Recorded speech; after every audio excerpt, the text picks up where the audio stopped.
I've watched IU basketball for quite a while, and I'm not sure I've ever seen anything like what happened on Tuesday night. IU absolutely implodes at Wisconsin. The House of Horrors continues. We have a lot to talk about what just happened in that game. What can you even take away from it? Plus, we're going to preview the women's basketball team getting back into action Thursday night as well.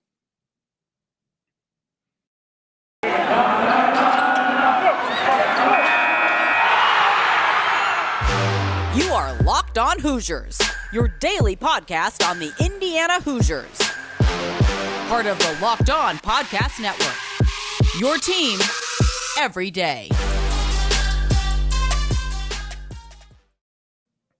What is up, guys? It is Thursday, December 9th.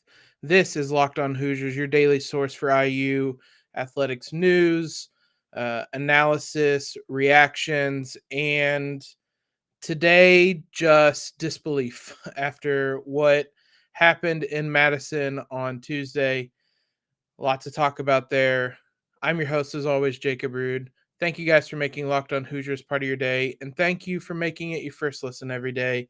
Just a reminder, we're free and available on all platforms, including YouTube at Locked On Hoosiers. Sponsor of today's show is On Location. They are the official hospitality partner of the NFL, and they're the only place to score a once in a lifetime Super Bowl ticket experience package. Visit onlocationexp.com/SB56 for more information, or search Super Bowl On Location. As always, guys, you can subscribe to Locked On Hoosiers wherever you listen to your favorite podcast at. Follow us on Twitter at LO_Hoosiers and on Instagram at Locked On Hoosiers. Guys, we're going to try to explain what just happened in that men's basketball game. If you did not watch it, just watch the first half. It's one of the most frustrating, inexplicable basketball games the Hoosiers have had, maybe since I have been a fan. It hasn't been nearly as long as a lot of people, but it's been a long time since I've watched a game like that. For those that didn't see it, Wisconsin wins 64-59 to keep their win streak alive in the Kohl Center. Up to 19 straight games they have won. That doesn't even begin to tell a small part of the story. The Hoosiers were absolutely routing Wisconsin in the first half. Lead was as big as 22 points in that first half. They went into halftime up 17 points. I never thought that the Hoosiers were going to blow them out, even as I watched it. Even as I was watching live, I knew Wisconsin would have a run, but I did not predict that the Hoosiers would get outscored 39-17 in the second half and absolutely and totally implode. The Hoosiers led for 34 minutes and 26 seconds of this game. If you're wondering how it all went awry, there's a lot of stats you can point to. IU missed 15 of its final 16 field goal attempts. They missed 6 of their 9 second half free throws. Wisconsin went on a 20-3 run over the final 9 minutes of the game. It came after that Rob Finney and one layup off Tamar Bates' pass in the fast break. That layup put the Hoosiers up 56-44. Finney would miss the free throw. IU would score 3 more points the rest of the game. Mike Woodson said after the game it was like we were in quicksand in the second half. I'm not entirely sure where to even start. Overall, just looking at the second half statistics is mind-boggling. As I said, they were outscored 39-17. They were 7 of 31 from the field. That's 22.6%. They did not make any of their 5 3-point attempts, and they were 3 of 9 from the free throw line. As I mentioned, the 17 second half points is the fewest in any game over the last 15 years for the Hoosiers. That's courtesy of ESPN stats and info researcher Jared Burson. we're just going to vent in this first segment because there's a lot to be upset about. Some of it fair, some of it I don't even know. So much of this was inexplicable that it's hard to even put into words what happened. The offense just went absolutely and totally ice cold. Wisconsin didn't even necessarily shoot the ball that great in the second half or in the game, but IU was so bad offensively that it didn't matter. Wisconsin shot just 40% from the field in the second half, 30.8% from the three-point line, but IU couldn't do anything offensively, gave up some really timely and the wrong way offensive rebounds and second chance points. I think one of the places you have to start is with Xavier Johnson. He drew the ire of a lot of fans, and probably rightfully so. I just want to kind of preface this with saying, don't go too far on this, because if you just look at his raw stats, he had 10.7 rebounds and 7 assists. But Johnson was stuck in this weird position in the second half in which he was quick enough to absolutely blow by his defender, but then would really have no idea what to do after that. It was an array of just really wild shots around, over defenders at the rim. The end result was him shooting 4 of 16 from the field, 0 of 1 from the three-point line, 2 of 6 from the free throw line. He checked in at the 6:21 mark of the second half, so with 6:21 left, and proceeded to miss all 5 of his shots, all 3 of his free throws, including the front end of a 1-and-1 late in the game. Had a turnover. He, after the game, to his credit, he said he took the blame for the game. He did note if he had any regrets, I guess, in hindsight, of not feeding Trayce or Race more. And he said he was getting downhill and that's his game. He's not wrong. It was just he would turn the corner on a defender and he would insist on getting a shot up when that wasn't working. And to a certain extent, it was what Wisconsin was playing him for. They were far more comfortable giving up a Xavier Johnson attempt near the rim than they were a Trayce Jackson-Davis anything. We're going to talk about Trayce, or the lack of Trayce, here in a second. So this is one of those learning curves in a sense that you have to understand what the defense is giving you and why they're giving it to you.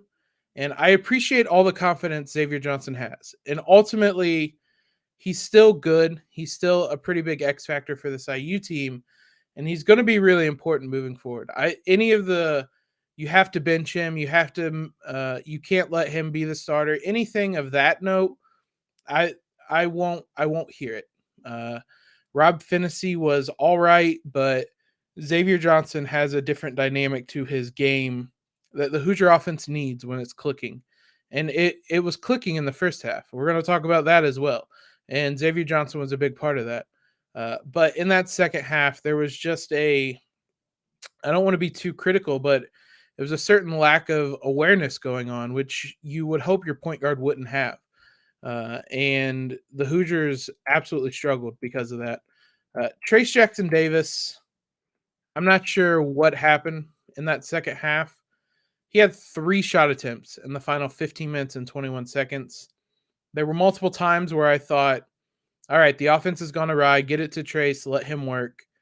And the problem was there were a couple times they would get him the ball, and he would kick it out to rescreen, try to get position again, get the ball on the move, and the Hoosiers wouldn't get him the ball back. And to me, it's just inexplicable to not get your All-American the ball in those big moments. Woodson said after the game, quote, "We just couldn't make shots. I have to find ways to get Trayce and Race down low. We missed free throws and then couldn't get critical stops." That Trayce Jackson-Davis was 3rd on the team in field goal attempts is unforgivable. He should lead this team in field goal attempts every night, every game. Race Thompson, I thought, played well. He bailed IU out a lot. He was the only field goal after that Finney bucket, and it was a putback saving a possession. He made a couple of big plays. He saved a couple different possessions. He had the one kind of errant lob, I believe it was by Xavier Johnson, that he corralled, kicked out to a Parker Stewart 3-point attempt. Race and Trayce were good. They just didn't get him the ball enough, and that is something that cost the Hoosiers the game on the night. There's still a lot more to talk about from this game, a lot more to vent about. Before we continue venting and try to find some silver linings, let's talk for a minute about kicking things up a notch for the big game, the grand stage, the Super Bowl. Super Bowl 56 at SoFi is less than 100 days away, and On Location, the official hospitality partner of the NFL, is the only place to score a once-in-a-lifetime Super Bowl ticket and experience package.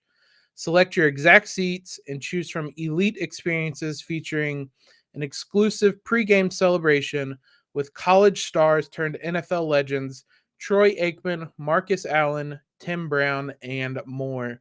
Plus accommodations at 5-star LA hotels and food by the great Wolfgang Puck. Visit onlocationexp.com/SB56 for more information or search Super Bowl on location. That's onlocationexp.com/SB56 or search Super Bowl on location. So this is it, the putt to win the tournament. If you sink it, the championship is yours. But on your backswing, your hat falls over your eyes. Is this how you guys are running your business? Poor visibility because you're still relying on spreadsheets and outdated finance software? To see the full picture, you need to upgrade to NetSuite by Oracle. NetSuite is the #1 cloud financial system to power your growth. With visibility and control of your financials, inventory, HR, planning, budgeting, and more, NetSuite is everything you need to grow all in one place. With NetSuite, you can automate your processes and close your books in no time while staying well ahead of your competition. 93% of surveyed businesses increase their visibility and control after upgrading to NetSuite. Over 27,000 businesses already use NetSuite, and right now, through the end of the year, NetSuite is offering a one-of-a-kind financing program to those ready to upgrade at netsuite.com/lockedonncaa. Head to netsuite.com/lockedonncaa for special end-of-year financing on the #1 financial system for growing businesses. netsuite.com/lockedonncaa. Hoosiers were absolutely not locked on in the second half, but the first half offered some positives. We're going to try to find some silver linings in this game. Before we do that, though, thanks again for making Locked On Hoosiers your first listen every day. When we are done with trying to explain this Wisconsin game away, make sure your second listen is the Locked On Big Ten podcast. I was on earlier this week to talk Big Ten basketball for this week. Head on over there, give Nate a listen. I tried to vent, give some of the bad. There's honestly a lot more you can go through. I'm still not certain why Christian Lander just doesn't get minutes. Somebody asked Mike Woodson about it at the end of the game, or about whether he thought to put him in at the end of the game. That's not fair, and the way Woodson answered it probably will be taken out of context a little bit. He said it wasn't even a thought. The problem with that is I'm just not really sure why. He put Anthony Leal in toward the end of the game. With all due respect to Leal, he has a very kind of specific way he can impact a game, and it's pretty evident pretty early on whether he's going to do that. He played 9 minutes and didn't record a stat aside from a block and a couple of fouls he picked up. When Xavier Johnson is doing what he did at the end of the game, when Rob Finney maybe doesn't have it, he was only 1 of 4 from the field, had 4 rebounds, 2 assists, and a turnover. I just don't know why you wouldn't throw Lander in there. I know he has a lot of turnover issues, and turnovers actually were a big positive for the Hoosiers on the night. We'll talk about that. But a lot of this team has turnover issues. So I thought at moments the Hoosiers could use somebody like Lander. There's a certain fearlessness he can play with as well. He pushes the tempo. There's some things he can do that can create problems. And when IU was searching for a lot of answers when they were in that quicksand, like Mike Woodson said, I thought somebody like Lander could help. Now, ultimately, this game was not won or lost because Christian Lander did not play. There were so many other things that happened. Miller Kopp and Parker Stewart just went completely quiet in the second half. Wisconsin got some energy and did a lot better defensively, keeping guys in front of them. They were super aware of where Trayce Jackson-Davis was and made it difficult for him to even get shots up. And kind of the good, I almost don't even want to say the good and the bad of Trayce is that he doesn't really force shots if there's a lot of guys around him. He understands that if there is a lot of focus on him, somebody else is open. And when the Hoosiers were at their best in the first half, they were cutting, they were moving, they were reading those openings, and they were getting shots. Second half, Wisconsin had a bit more energy, and the Hoosiers weren't getting open as much. The cuts and the screens and the things of that nature were not creating openings, and the offense went cold. And even a lot of the shots that were falling in the first half, some regression to the mean, and they did not fall in the second half. I thought it was going to be a strong game because during that first half, when everything was going well, I texted Jared, who we had on Tuesday's show, and said, the best part about this is that when those shots don't fall in the second half, Trayce Jackson-Davis is going to be ready to knock down some shots, and that just didn't happen. Part of it was they didn't get him the ball. They didn't get him the ball in space. There's a lot of – it's not as simple as saying this one's on Xavier Johnson. He didn't do this. Part of that's true. You want your point guard to be able to be aware that your All-American needs the ball. But there has to be actions and plays that can be run to get him Trayce open looks. And Woodson admitted afterwards he has to find a way to get Trayce and Race touches in the post, get them openings that they can take advantage of. There was a lot that went wrong. In the grand scheme of things, if you told me IU was going to lose in Madison, I would have believed you. I told you in yesterday's pod that it's going to be one of those things I'm going to believe that they're going to lose until they finally win, and I'll happily be proved wrong about that. If you guys took Wisconsin +4 or -4, you got the most wild cover of the year, and kudos to you. But this was the way it happened is frustrating, aggravating, mind-numbing, mind-boggling, every adjective you can think of. I know there were a lot of complaints about the officiating. I thought it was really silly. There's a line that I think too many people cross. Again, I didn't lose this game because of officiating, and I really don't even like talking about officiating in general because it does not impact the game. There are too many moments, too many plays, too many decisions, too many situations that you can ever point to officiating and say that's why we lost the game. Officiating never, with very, very, very, very, very few exceptions, officiating never determines the outcome of the game. The Hoosiers going missing 15 or 14 of their last 15 shots determined the outcome of this game. But there were some Big Ten officiating moments in this one that made me scratch my head. We vented. I vented even more than I thought I was going to vent. Let's take one more second here to thank a couple more people. Let's try to look at some positives and then give you a quick preview of the women's game tonight. How does your favorite restaurant consistently make such delicious food? The short answer, they have access to the right kitchen tools. With Made In's professional quality cookware and kitchenware, anyone is capable of making restaurant quality food at home. Made In produces professional quality cookware for those who love to cook. They source the finest materials and partner with renowned craftsmen to make premium kitchen tools available directly to you, all without the markup.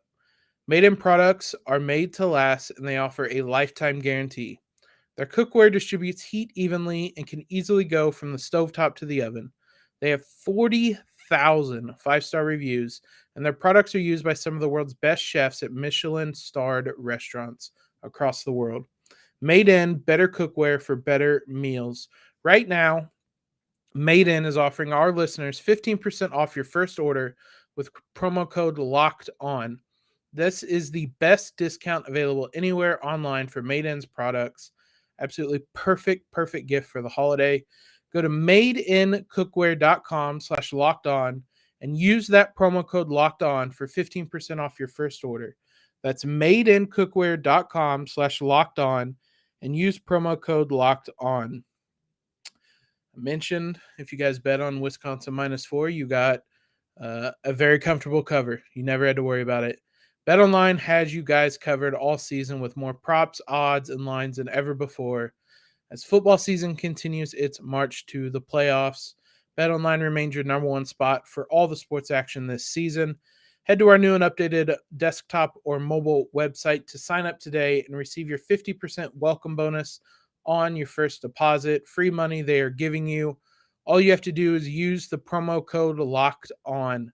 From basketball to football, NHL to boxing, UFC to your favorite Vegas casino games. Don't wait to take advantage of all the amazing offers available for the 2021 season.